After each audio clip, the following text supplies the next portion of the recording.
Chat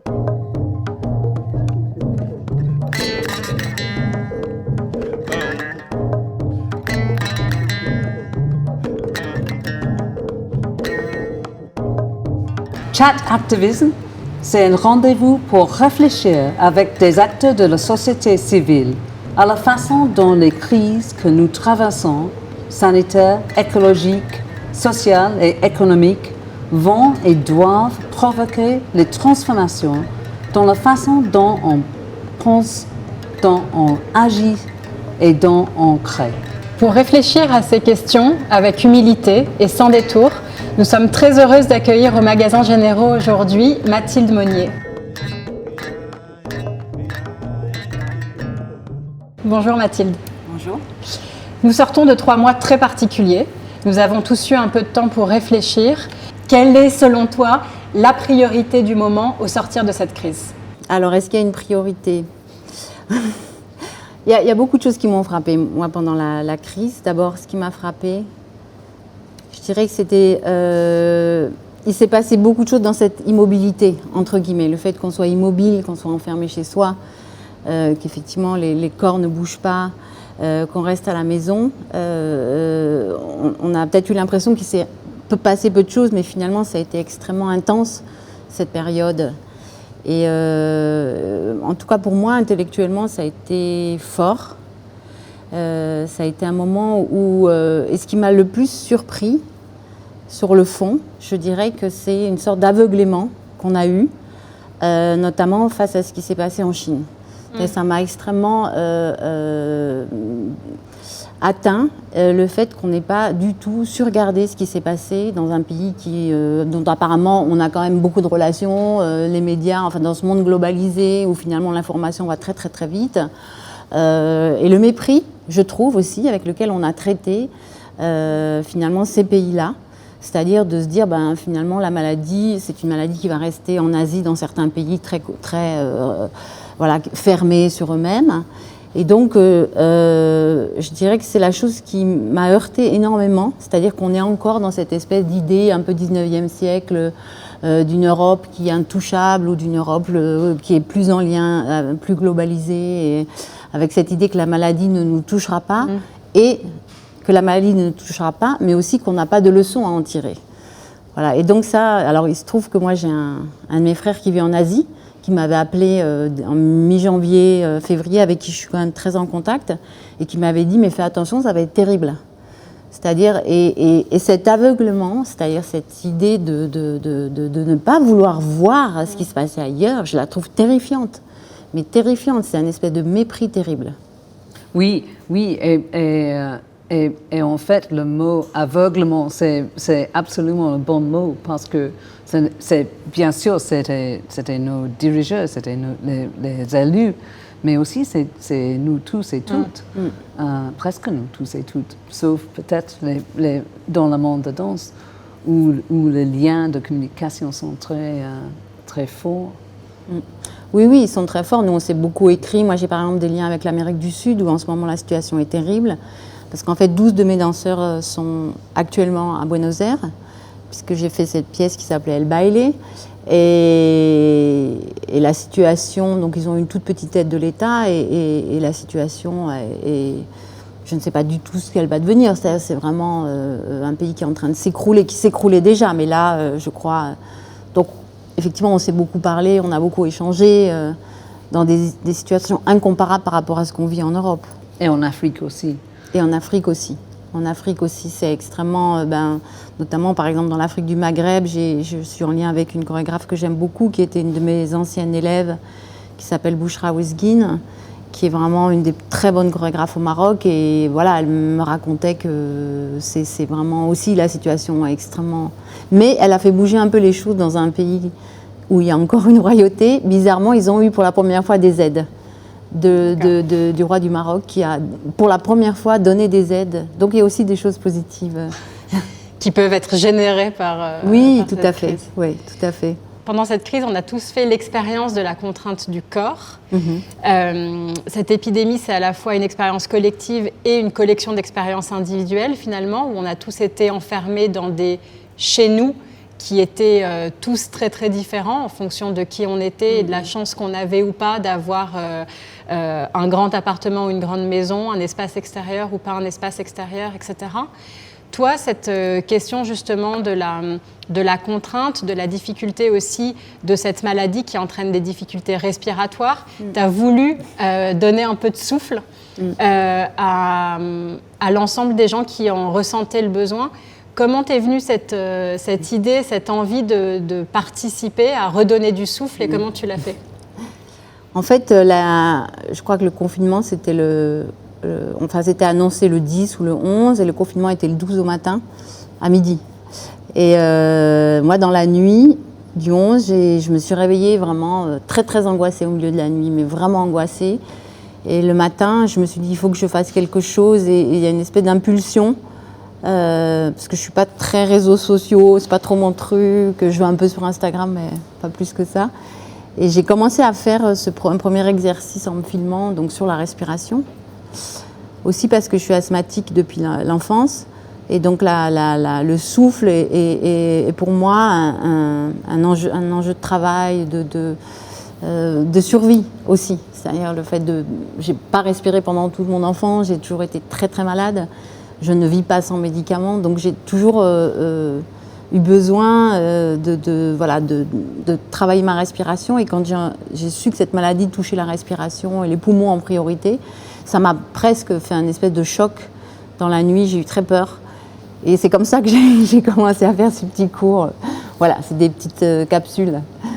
Sur Instagram. Ouais, sur Instagram. Tu fais des exercices de respiration, de yoga, de plein d'autres pratiques dont je ne connais même pas les noms. Oui, mais c'est voilà. Mais c'est un très bon exemple de trouver quelque chose de nouveau dans les circonstances énormément difficiles. Est-ce que dans le monde de danse, en général, on ne fait pas grand-chose numérique, pas encore. Bien sûr, on enregistrait les spectacles et on distribuait les spectacles, mais on ne fait pas les innovations numériques. Est-ce qu'il y a une chance que maintenant, on va commencer ou non? Bon, moi, j'ai trouvé que c'était assez génial d'avoir ce saut comme ça, cette obligation de passer au numérique, parce que ça nous a tous mis un coup de fouet. Je trouve ça vraiment, moi, je pense que c'est fantastique. Et je ne pense pas les choses comme opposées. C'est-à-dire, je ne pense pas le théâtre live comme l'opposition avec le numérique, mais au contraire comme deux choses qui peuvent aller ensemble. Et je pense que ça a eu beaucoup de bons effets. Alors c'est vrai que pour la danse, c'est un peu plus compliqué, mais en même temps, maintenant, tout le monde travaille avec ses téléphones portables dans les studios. Ça a quand même énormément changé la danse, de pouvoir se filmer comme ça très rapidement, de ne pas avoir des engins lourds avec des grosses caméras. Mais c'est vrai qu'au niveau, je dirais, créatif, je pense qu'on n'a pas encore complètement trouvé des formes vraiment intéressantes. On n'est peut-être pas tous Merce Cunningham, mais voilà. Et donc, il y a encore des choses en devenir, je crois. Et pour moi, une autre chose intéressante, c'est de voir pendant le confinement qu'il y avait vraiment une explosion de danse avec les citoyennes ordinaires qui fait la danse sur TikTok, par exemple, ou sur Instagram aussi, mais qui dansent. En fait, qui dansent chez eux tout le temps. Et les classes de danse aussi, partout. Et c'était quelque chose peut-être intéressant pour les chorégraphes pour l'avenir, de comment on peut suivre ou partager avec les citoyens ordinaires qui ont commencé vraiment d'expérimenter eux-mêmes. Oui, parce que, par exemple, tout le travail de pédagogie numérique, ça, je pense, ça a un énorme avenir. Je crois que là-dessus, il y a des échanges qui peuvent aller beaucoup plus loin. La pédagogie en danse, elle est, comme je disais, internationale et je pense qu'il y a une propagation de l'enseignement qui doit être beaucoup plus dans les deux sens d'ailleurs. Aujourd'hui, on assiste quand même en pédagogie de la danse à une chose très occidentale. Et il y a vraiment besoin d'inverser d'où viennent les savoirs, ou d'où viennent les pédagogies, d'où viennent les techniques.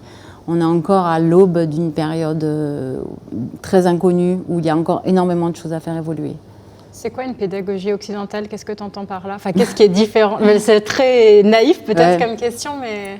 En fait, tout le monde le sait, je veux dire, il y a quelques courants techniques. Bon, à l'époque, je dis fin du XXe, on va dire que les grands courants, bon, ça pouvait être Martha Graham, plus tard Merce Cunningham, puis Trisha Brown, c'est-à-dire c'est des courants qui ont inondé le marché, ou comme le courant Graham a inondé par exemple l'Amérique du Sud, parce que maintenant les grandes écoles de danse sont des grandes écoles Martha Graham en Amérique du Sud, beaucoup. Et en fait, on voit qu'il y a des courants techniques qui ont des monopoles, qui sont des vrais monopoles, avec presque des économies derrière. Et donc aujourd'hui, les choses sont un peu plus complexes, et tant mieux, mais on assiste vraiment à une mainmise comme ça d'esthétique qui domine à la fois l'Europe, mais qui domine aussi d'un point de vue mondial la danse. Et je pense qu'il faut absolument que les choses changent de sens.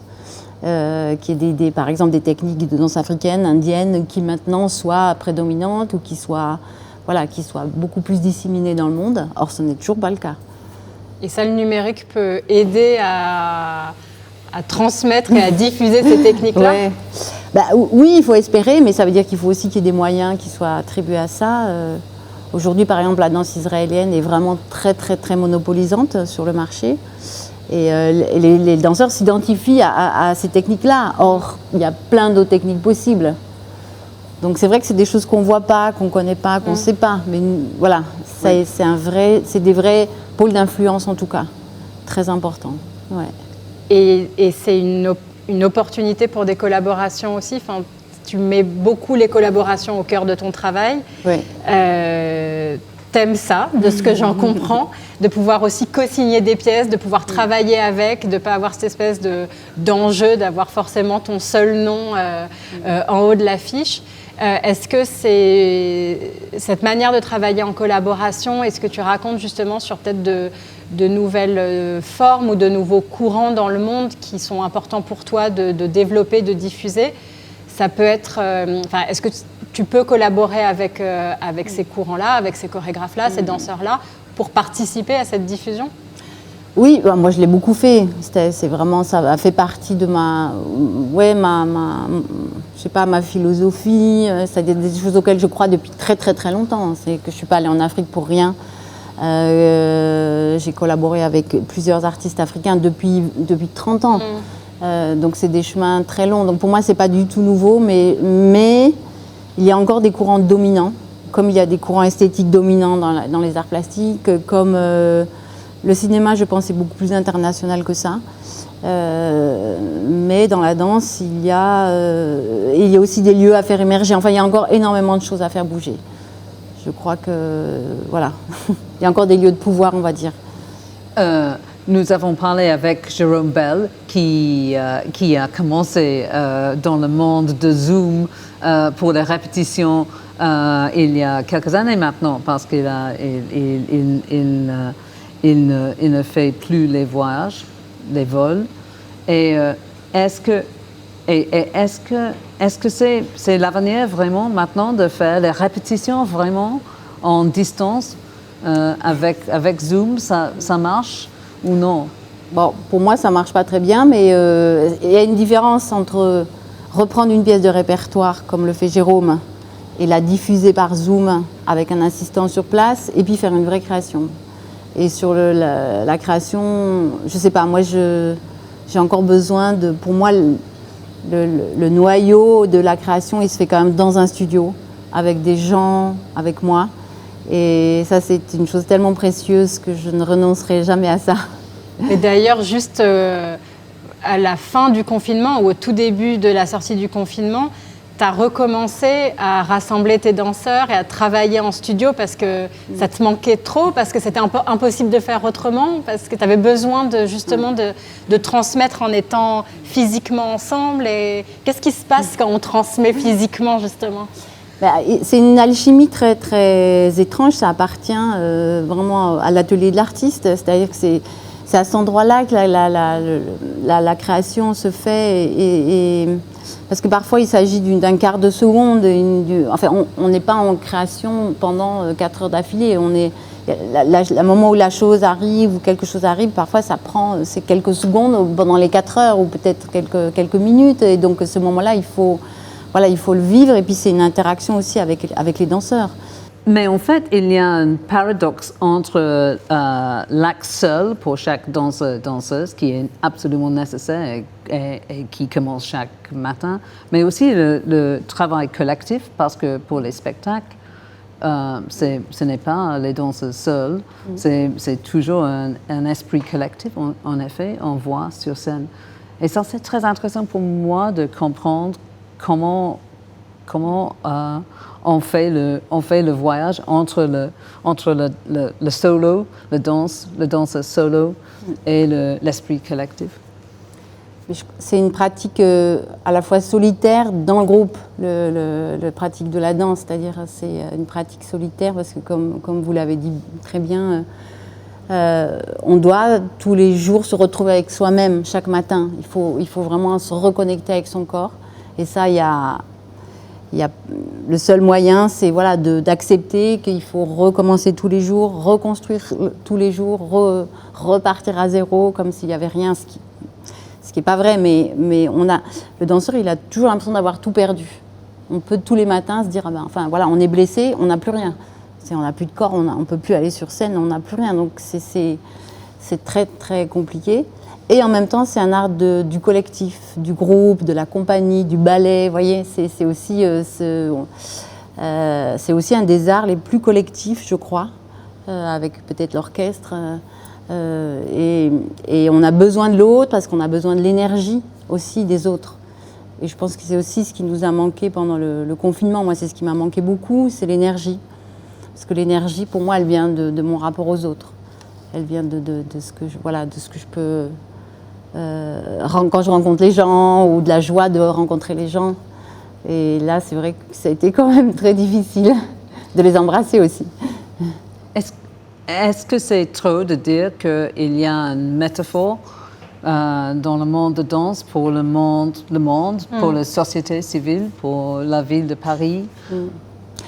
Oui, ce serait bien en tout cas que la danse soit une métaphore du monde. Peut-être. Sûrement, parce qu'on dit bien que je ne sais pas si le monde danse. Mais est-ce qu'il y a les choses qu'on peut apprendre du monde de la danse? Oui, du monde de la danse pour le monde, oui, la société. Moi, j'ai toujours pensé que la danse était anticipatrice du monde à venir. C'est-à-dire, elle possède des savoirs. Et d'ailleurs, on le voit, par exemple, si on revient par exemple au milieu du XXe, j'étais frappée aussi de voir comment on a progressivement mis le corps au cœur de la société comme quelque chose maintenant sur lequel il faut que chacun s'intéresse à son propre corps. Le corps est mis en avant, le corps devient important, il faut être en bonne santé, il faut être beau, il faut être bien, il faut être the care, il faut prendre soin de soi. Et ça, c'est quelque chose qui vient de la danse pour moi, fondamentalement. Qui a toujours été dans notre monde très très très présent. Et cette idée qu'un corps sain, un corps qui va bien, et peut-être aussi un monde autour, est aussi cette idée du monde autour qui va bien.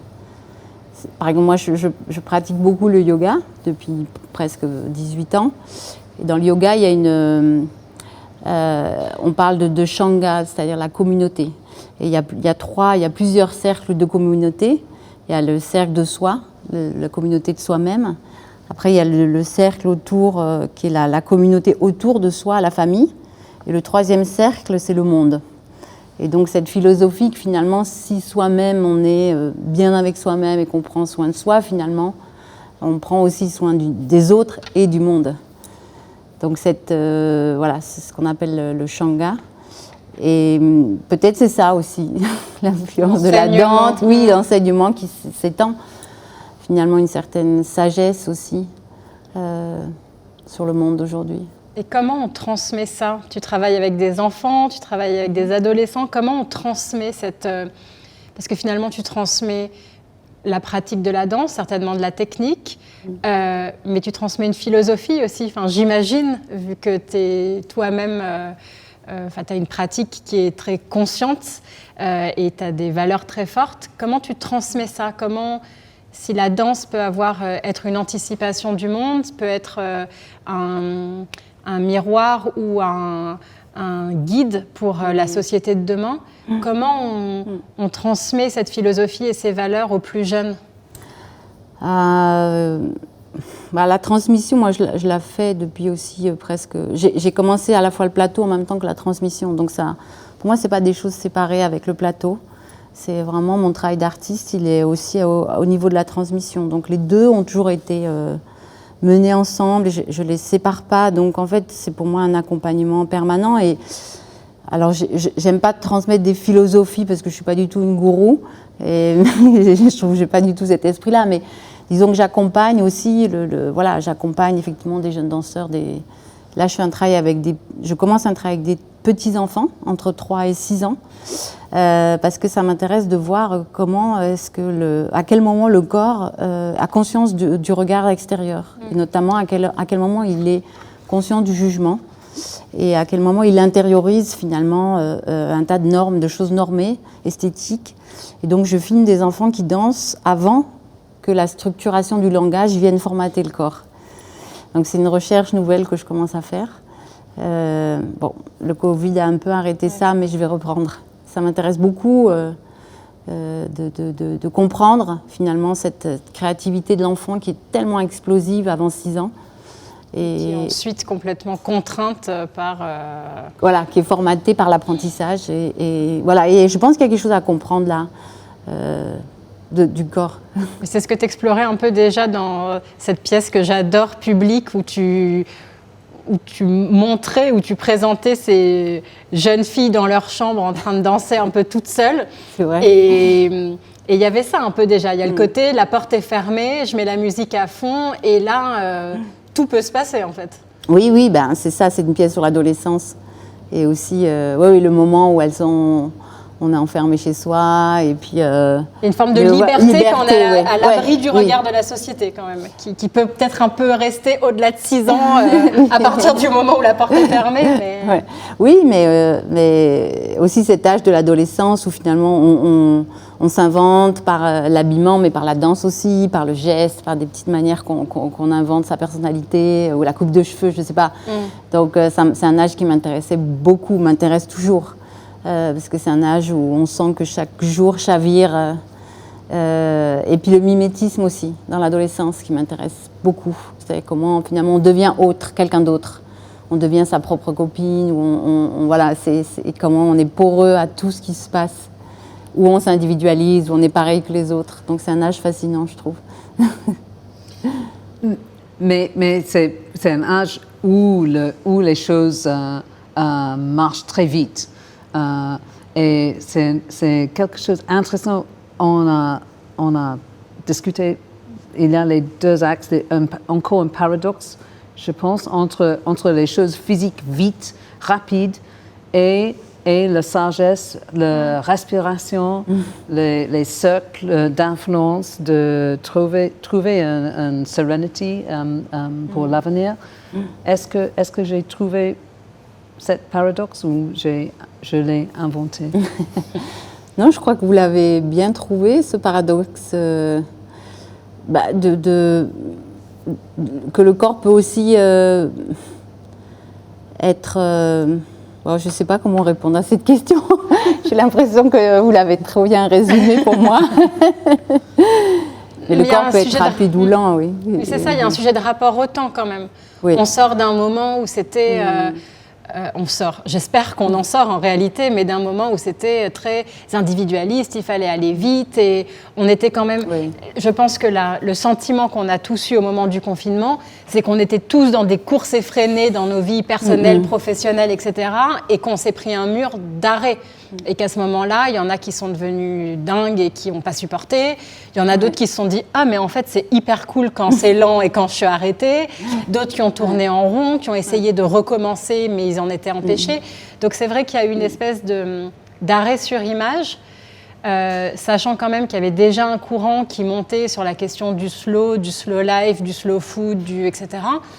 Est-ce qu'on peut se dire que, en effet, sur ces différents moments et ces différentes vitesses aussi inspirées par ce monde de la danse, où vous jouez aussi avec ces différentes vitesses dans le monde de la danse, avec les danseurs, est-ce que ça peut aussi nous inspirer à peut-être réintégrer un peu de lenteur, un peu de calme, un peu de marche, à l'inverse de la course permanente, dans notre monde à tous de citoyens, de travailleurs, Non, mais je crois que ce changement de temps, il est nécessaire. Je crains beaucoup que ça ne soit pas le cas, malheureusement.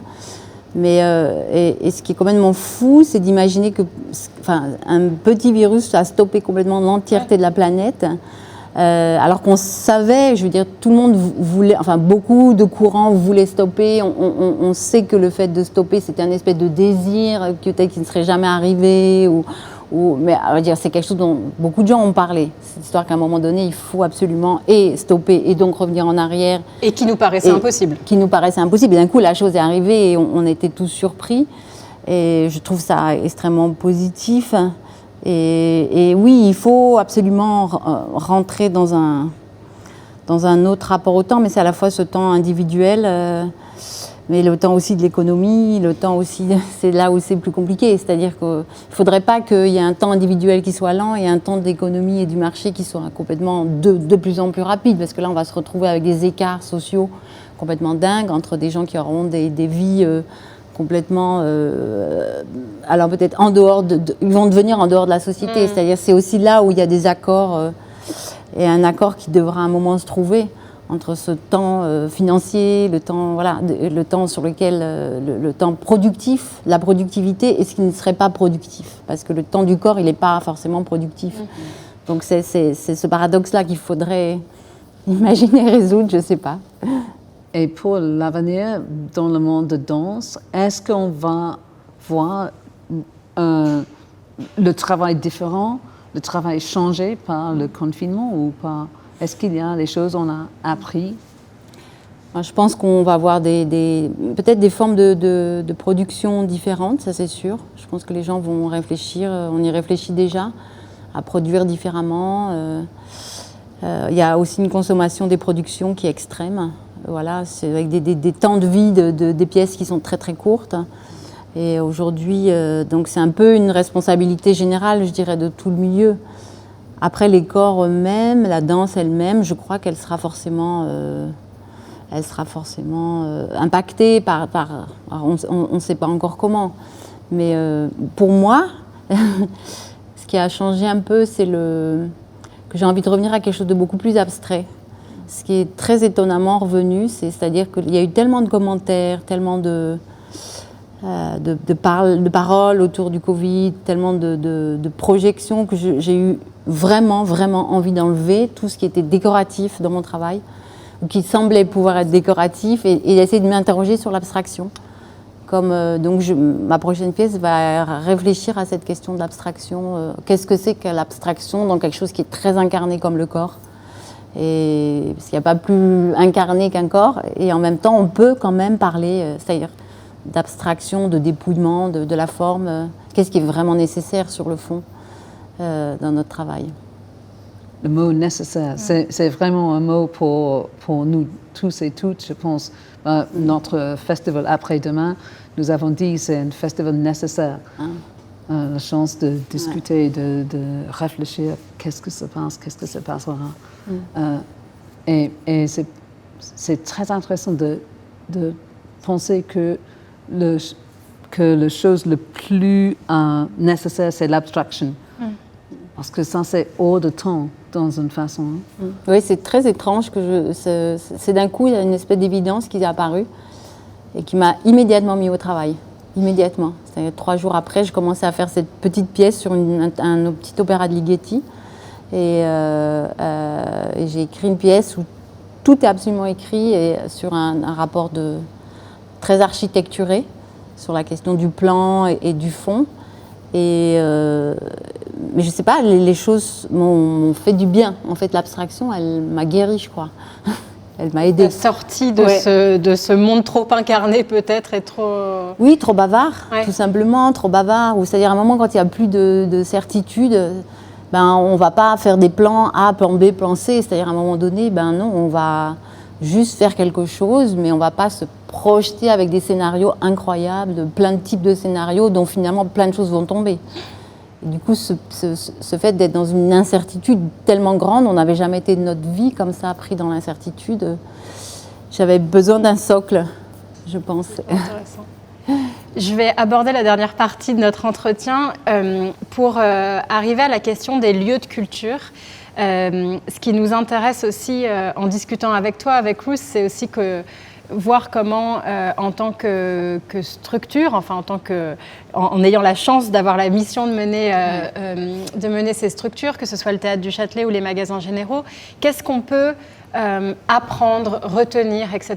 Tu as toi-même dirigé des lieux de culture. Quand tu étais juste à côté des magasins généraux au Centre national de la danse, tu as eu cette volonté d'ouvrir le rez-de-chaussée, d'accueillir au maximum, de sortir la programmation sur l'espace public. Tu as été assez activiste dans ta manière de diriger un centre d'art pour la danse, comme tu l'appelais. Qu'est-ce que tu aurais à nous donner comme intention, conseil? Qu'est-ce que la chorégraphe et la danseuse que tu es a envie de nous dire, de nous enseigner, de nous laisser là, avec quoi on peut repartir?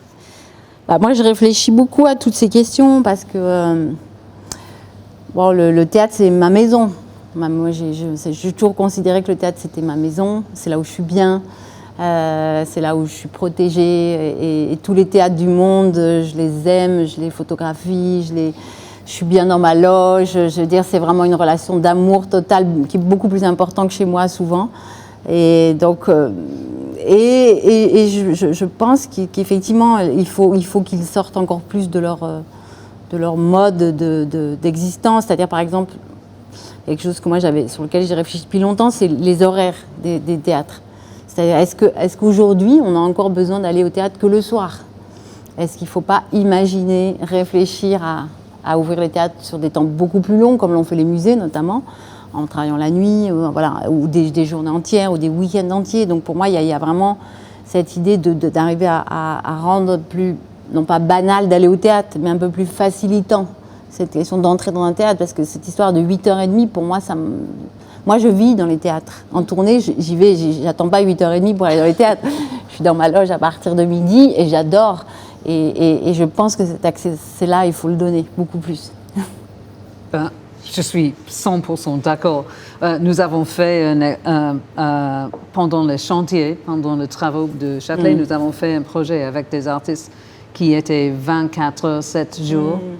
Et bien sûr, il y avait les challenges, mais il y avait aussi un public, les publics différents, bien sûr, pendant le jour, à 3 heures du matin, mais il y a une fin d'être dans le théâtre 24 heures.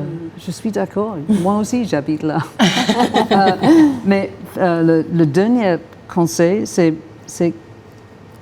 est-ce qu'il y a une action, un geste, quelque chose à faire pour chaque citoyenne, citoyen qui peut nous aider à changer les choses? Qu'est-ce que c'est, cette action, cet geste? Moi, je dirais de s'allonger par terre. C'est un geste c'est un geste qui est thérapeutique, qu'on utilise dans la danse. C'est-à-dire on s'allonge comme ça au milieu de la journée, on se repose, mais c'est aussi un geste de retrait et d'attente et d'écoute. C'est pas un geste volontaire, c'est un geste où on s'abstient. Donc je dirais, voilà, je conseille d'ailleurs à tout le monde, au milieu de la journée, de s'allonger 5 minutes, même 2. Et vous allez voir que vous allez vivre beaucoup mieux, parce que d'abord c'est un moment où on peut réfléchir, on peut s'abstraire du monde, on peut avoir un peu de distance. Et ce serait ça mon geste. Très sage. Merci Mathilde. Avec l'âge.